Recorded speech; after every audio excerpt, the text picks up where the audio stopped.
Welcome to the BBQ Therapy podcast. My name is Tavis Bryant, and today I'm doing a quick solo episode. I haven't did one in a while.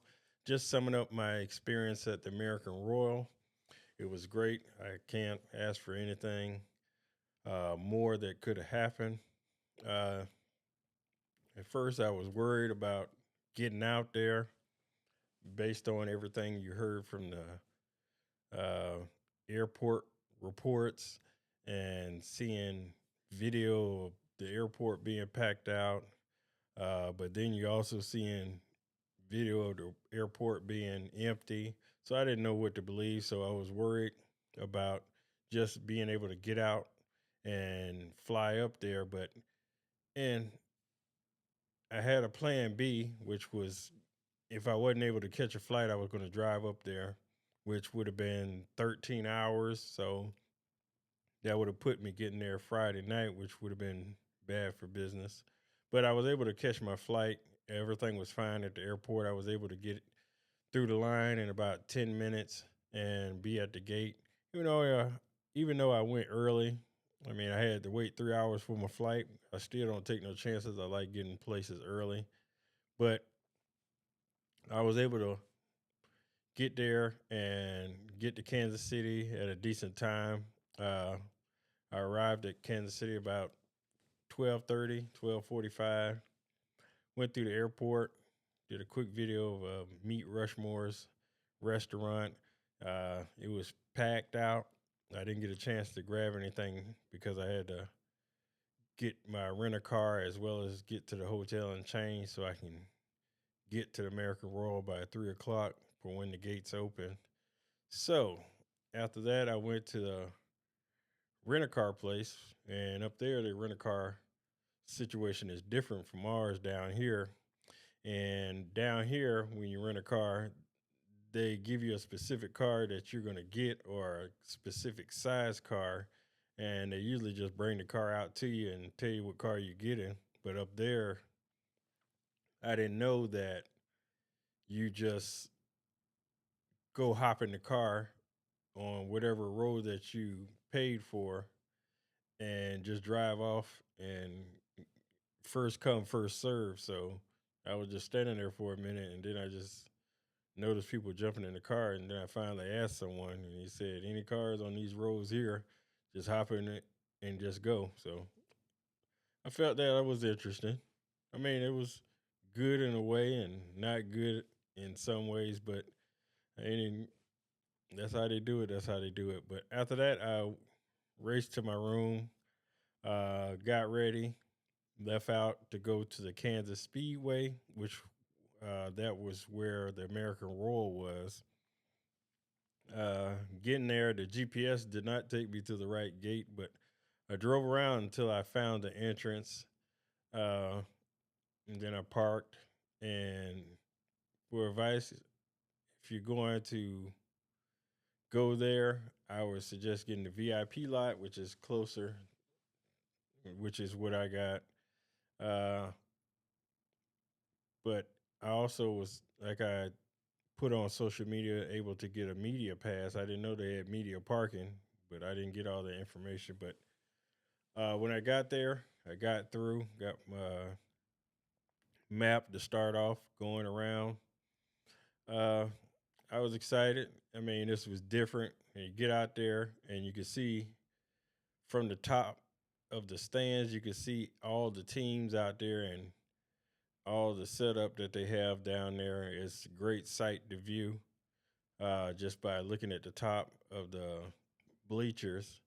So once I got down there, I started to just start walking around and see what section uh, I can start off meeting people that were on the show because that was one of the reasons I wanted to meet a lot of people that I had on the show in person and so they could see my face. Some of them I've already met, but some of them I haven't. So I made it my business. I wanted to meet as many as I can. There were a few that I didn't get a chance to run into, like Smoking Magic and Meet Rushmore and OG Bandits and just a couple other that were out there that I had recorded with that I wanted to meet. and show my appreciation for doing a recording with me. So when I got out there, I met the guys from High on the Hog Barbecue. Uh, they helped me navigate to the media center where I got my badge. And after that, I started venturing around to see who was out there and who I could shake hands with and have a conversation with. Of course, I first one I went to was Kel and Janet Phelps. They're from Georgia also, and very cordial. I went and spoke to them, and of course, as everybody say, if you need anything, come find me. So I said okay. So I left there, and then I just started venturing around the different uh, people's trailers that I knew and some that I didn't know. And the atmosphere is amazing. It's more Friday's more laid back, and more people are out uh, of their trailers, and you get to meet a lot more people. And so everybody I saw that I could introduce myself to, I did that, and people that know me know I'm more reserved and not that type of person to just run up on people and just start talking to them. That's my wife's more that type of person. I've learned to be better, and I've gotten better at doing that. Just walk up, introduce myself, and I guess it's maybe a fear of rejection, but I've gotten over that because most of the people I've learned in the barbecue community is very nice and very welcoming. So uh, through dealing with a lot of the good people in barbecue, I've learned that. So it doesn't bother me no more to walk up on people and introduce myself or tell them I have a podcast, what it's about, or ask them for an email address. But also, like I said, I do my homework, so I know a lot of information on the different pitmasters out there. So I know their names. I don't have to be asking what their name is. A lot of people are their team name, or I've heard a lot of the team names, and some of the people that were on the popular side as well as non-popular side that I'm able to know their names and recognize who they are. Uh, I strolled around and as I went around, a lot of people that I knew were nice enough to introduce me to other people that they knew, and that's the thing I like about barbecue. Once you know someone, they're going to introduce you to another person, and they're going to introduce you to another person, or two people, or three people, or they'll bring you over to a group of people, and then you can meet a whole group at one time. And by doing that, it makes your circle even bigger. Uh, as I started just freestyling, walking around, I met a lot of the people at the beginning that was on the podcast. Brian Payton, uh, Vincent, and Joyce Regino. I stood there and talked to them for a while. Uh, then I went around the corner. I saw Brad Leidinger, and I went and introduced myself to him. I was a little nervous, yeah, but I went over and introduced myself to him and explained that I was trying to reach out to him to get him on the podcast. And he said, cool, just reach out to me.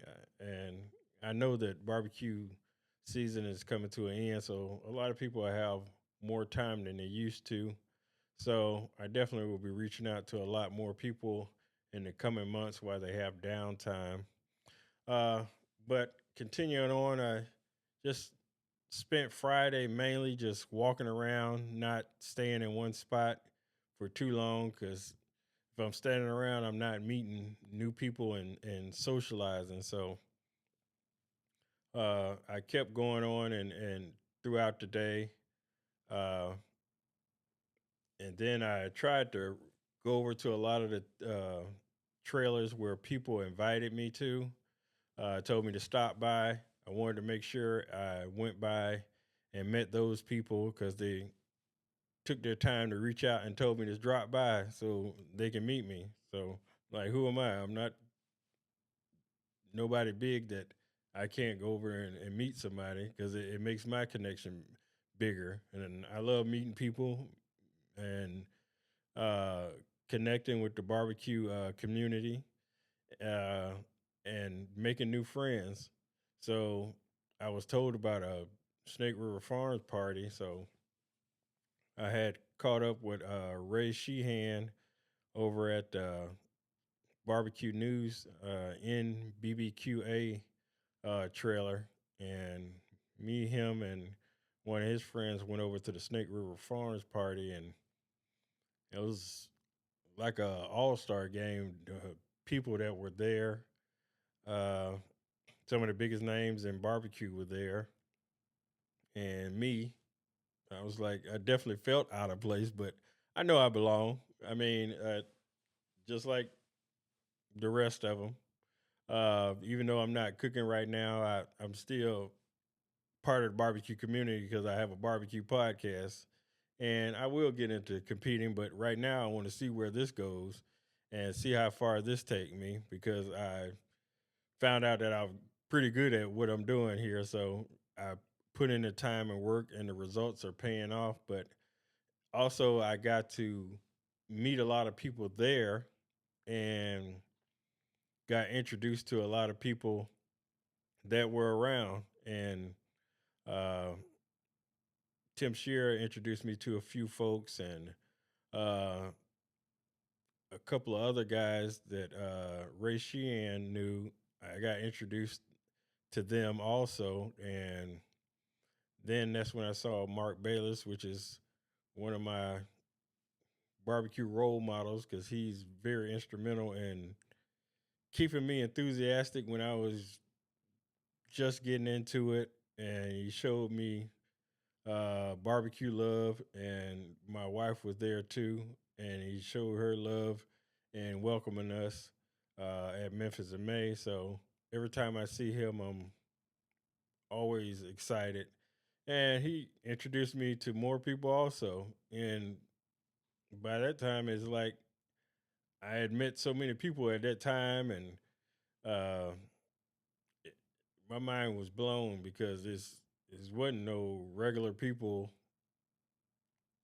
It was people like uh, Reagan from La Pasadena, uh, Bill Purvis. Tim Shearer introduced me to Robert Smith First Class Barbecue. Mike Johnson was over there. Uh, I got introduced to Darren Worth, which I already had met like about an hour or two before then, which was funny because about 3 to 4 times I got introduced to Darren Worth, and me and him was just looking at each other like, okay, we already met before. So, and I talked to him over at JDQ, Josh DeWitt, and Brian Wees Calhoun's trailer. And I got to tell him that I'm the guy that reached out to you, and uh, I look forward to having you on the show. And he said, okay. And he said he'd been busy. And I was like, I know. And since barbecue's winding down, I'm reach out and connect with him. So that's how that went. And that party was good. They were giving out uh, pig. They had, I guess someone had did a pig, and they was giving out hamburgers and hot dogs and sausage and stuff like that. Uh, by that time, I after I left there, my legs were hurting so bad from walking. I went on and went home for that night so I can regroup for the second night. So that second night, well, the second day, rather, I got up, got there about 11 o'clock, and I started walking around. While I was at the hotel, I made a list of everybody I didn't get a chance to meet that were on the podcast or uh, that I just wanted to run across and introduce myself. So I got out there and started making my rounds and ran into Shad Curtin from BBQ Pitmasters. I got his information. Uh, then I went and spoke to Rob Arosha of Smoking Gooder podcast. Uh, Went to the tailgater guy to exchange stickers with him, and that's when I just continued to float around to other sites like Split Nador to invited me to come over and meet them. So I met them and Rooters and Tutors and went by to Sweetie's Barbecue and uh, introduced myself to them.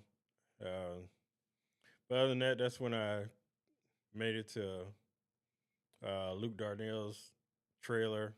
They allowed me to come in there and sit around with them, which meant a lot because I said he was. I reached out to him and told him that I wanted to come hang out with him because I like how he operates, where he goes around and meets everybody around him and talk to them like he did at the Jack Daniels, where he went to every team and spoke to every team. That means a lot to people where you go around and speak to them, whether you're a big team or a small team.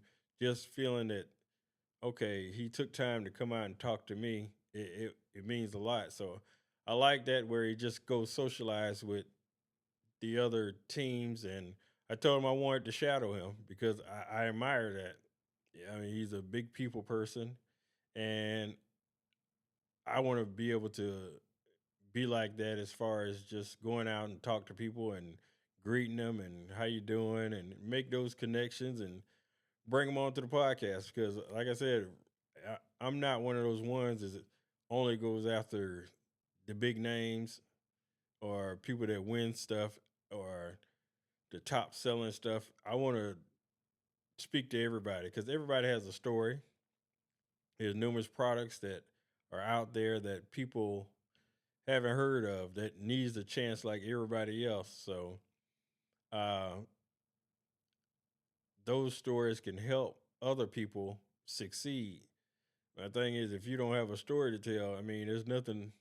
I mean, it's nice to hear you brag, but it's not benefiting this podcast because my podcast is specifically on motivating people and educating people. And that's what I'm going to stick to as far as it's nice that you're successful in what you're doing, but how are you going to translate that into helping someone else? You can tell about what you did right, but also some of the things that didn't go right. We need you to help other people not make those mistakes. You don't have to give your business. I never ask anybody for their personal business or anything like that. And I've never asked anybody for a recipe or anything. My main purpose is getting the story to help motivate others on how to get a food truck going successfully or a restaurant or a seasoning or rub or barbecue product or a podcast or anything dealing with the barbecue world. My focus is on getting those stories out so somebody can listen to it and say, hey, if he did it, I can do it too. Let me go ahead and try it because you never know how your story is going to affect someone and get them into motion to reaching their destiny. But that's the main reason that I do the podcast. But being back in his tent, back to the story, but I sat around there while they was doing their ancillaries, and I was just asking him different questions and that I had in my head, and we just shooting the breeze, and different people coming in and out, and I was being introduced to them, which was great. Also, uh, I got to do turn-ins with Miss Kim, which was also fun because I got to spend time and talk to her, which was good. Uh, Also, I got to see everybody turn in their desserts, which was also a great spectacle to see. I was able to record a lot of that, and it was just fun and a happy atmosphere to see the different creativity that people did with the desserts. And it I love the atmosphere, and I wouldn't have changed it for anything in the world. Uh, but once I got back there, I ventured off with him a few times to stretch our legs, and that's when I ran into Darren Worth again. I got introduced again, and uh, I met Mr. Trevino from Smoking Vaults and a couple other teams that were over there because it was freezing, so it was around a fire pit. But after that, it was award time. After we got finished, went to awards. It was freezing, freezing. So definitely, if you're coming from out of town on a flight, definitely be prepared because even though they said it wasn't going to be as cold as it was, uh, as well as the fact there's no trees around, the wind was blowing and it was freezing. But the award ceremony, that was my first big event award ceremony, which was cool to see. Uh, and see the excitement of the teams as they called them out. Shout out to Rooters and Tutors for the uh, win and the GC. And I was excited about that because that's somebody I know. And a lot of teams that I came in contact with and got called for awards, which made me happy because I might be a good luck charm, but never know. But may could be the case. But after that, I immediately after the award ceremony was over, I left and went to the hotel because I was freezing. And that Sunday, I got up and well before I at the awards, I was talking to Brian Wees Calhoun.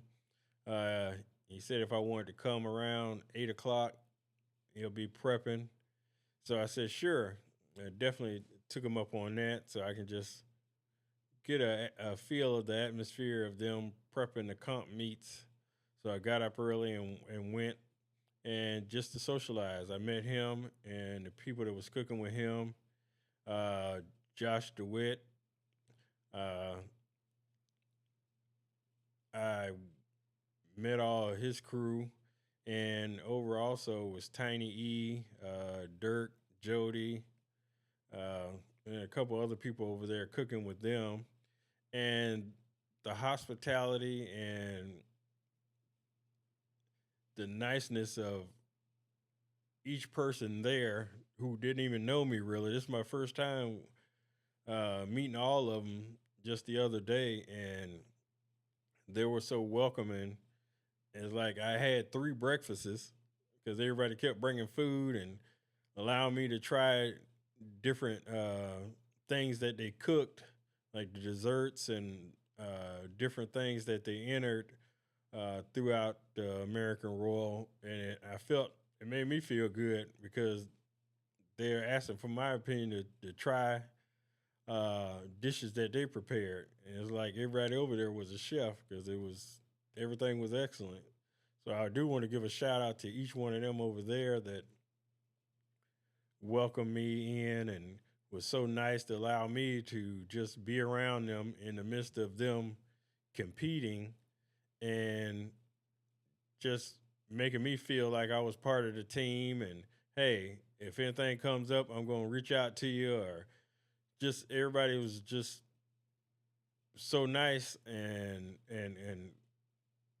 it it made me feel special.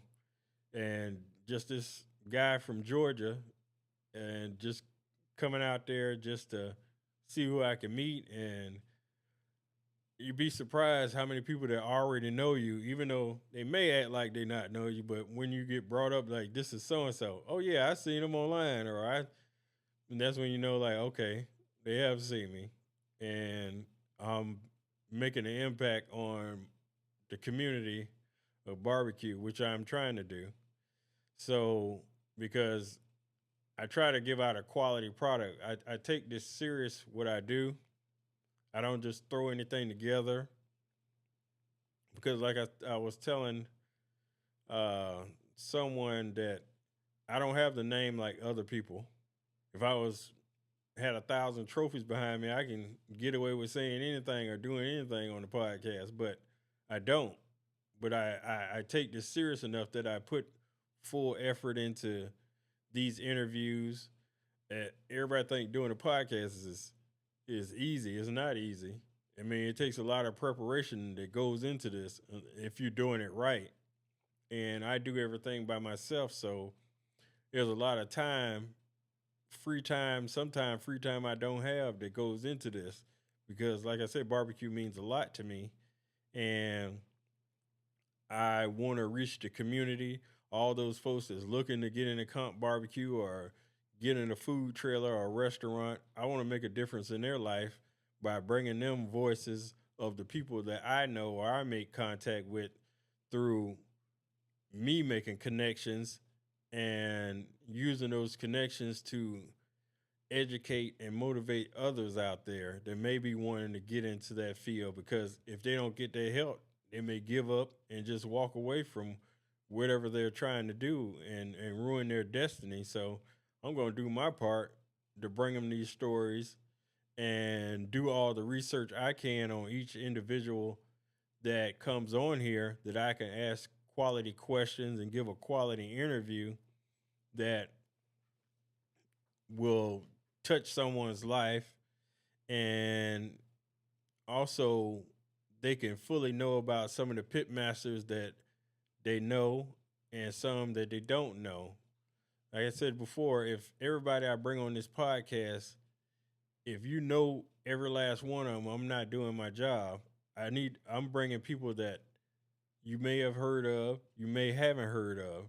And that's the point of what I'm trying to do is bring the spotlight to other people that deserves to be heard instead of having the same people that you hear on every podcast and hear the same story from them. And even if I do have somebody that been on another podcast, I'm going to try to ask different questions that haven't been asked before because there's a lot of follow up questions that don't get asked. There's a lot of questions that don't get asked.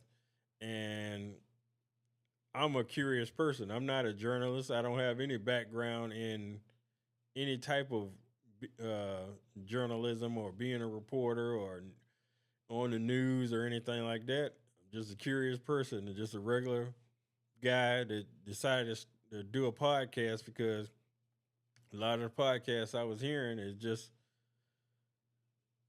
there was stuff that I wasn't a big fan of. So I was trying to cut those things out and do it a different way.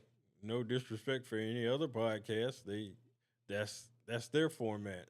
And the way I format mine, I do it my way. And no, I support other podcasts. There's more than one way to do this and wish everybody the best of luck. But I'm here to do my thing and be successful in what I'm doing because I know it's going to reach people.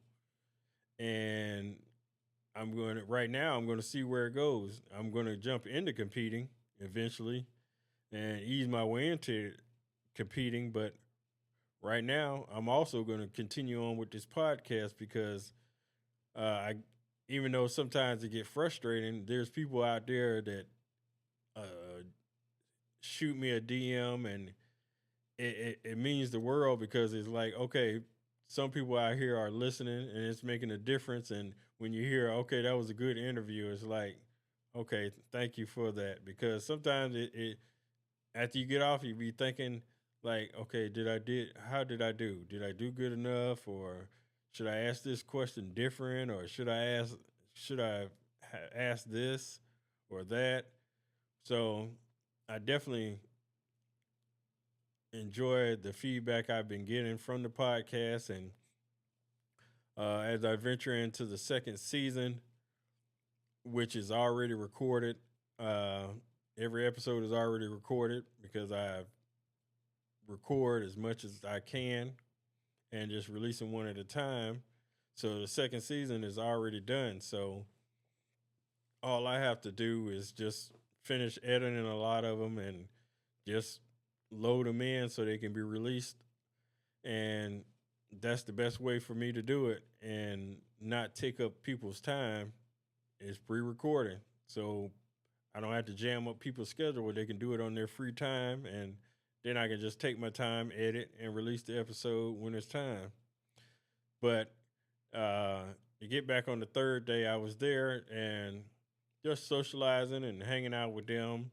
Uh, the atmosphere was nice, friendly. Uh, turn ins went well, and I went to walk when they did the turn in for sausage. I got to meet Rod Gray and shook his hand, introduced myself, and came back and uh, helped them break down their areas and asked if there's anything else I can do. And uh, since this was the last day, I wasn't gonna go to turn-ins again because it was too freezing out there. When I tell you it was cold, it was cold. But I decided to skip awards and leave right after everybody got situated and packed up for them to go to awards. But uh, that was my American Royal experience. Uh, I enjoyed it thoroughly. Luke Darnell said I was a genius at marketing, which I felt that, like I told him, nobody knows me that well yet. A lot of people do, but as far as my name, they don't know my name. A lot of them do, but that's why I try to market myself and show my brand. And because if you haven't, you might not recognize me, but you may have seen the logo. Uh, or if I may be turned around or something, and my back to you, you may see the logo, or turn to the front, you may see the logo and say, hey, it's the podcast guy, like Tillman's Barbecue. I was walking around, they called me over, I spoke with them, had a good conversation with them, and uh, I got to meet the people from Cordy Meats over at Janky Legs Trailer, and had a good conversation with them, and look forward to speaking with them. But uh, overall, it was successful. My goal at the beginning was to go out there and uh, be like James Cameron and get all this video footage of the American Royal. But after I got going, I felt it was more important to make as many connections that I could and meet as many folks that I could, because I feel that as a barbecue community, it's all about making yourself personable and being friendly with people. Not just, I'm not using folks just for interviews, but I want to get to know these folks and be friends with these folks and interact with them and see them all as much as I can. And it's a welcoming family atmosphere. Every competition that I've been to is it's been the same. I've never had a bad experience at a competition. Because at the end of the day, you choose who you want to hang around. So if you choose to hang around people that are not friendly or mean or racist or anything like that, that's this is our free time, and we choose to do with our free time what we want. So we get to choose who we hang around. So that's a choice that we make, and I feel that the barbecue community has been welcome to me and my wife, and even my daughter when I brought my daughters out. So right now, I continue to look forward to meeting more people and continuing to interact with the people I've met already. And as far as me, they know now how my personality is and how friendly and respectful I am, because I'm a big person when it comes to being respectful. Everybody gonna tell you that I'm gonna, yes sir, yes ma'am, how you doing? Thank you. And I try to teach my daughter that respect takes you a long way. Being smart is good and all, but being respectful, people gonna remember that. How you treat other people gonna remember that. So I always make it my business to be respectful as well as do my homework, do all I can to research on people. I have an interest in barbecue, so I'm gonna do my research on learning about barbecue. Have questions I want to ask people, and being able to even hold a conversation with someone in the field that you're trying to, because once you get the opportunity and you're around them and you don't know anything about what you have an interest in, they're not gonna want to conversate with you anymore because this person don't know what they're talking about, or this person don't even know me or know anything about me, but they're asking me questions. So that's why I make my business to know information on as many people as I can, get familiar with them. But overall, it's been two thumbs up, and I can't wait to go back again next year. I definitely be more prepared as far as if they're gonna have cold weather. You have to tell me twice. But I mean, I met a lot of people and made a lot of connections. I was part I was sad about that I didn't get to meet everybody that set out to meet. Uh, I wanted to meet Sterling Smith of Luton Booty.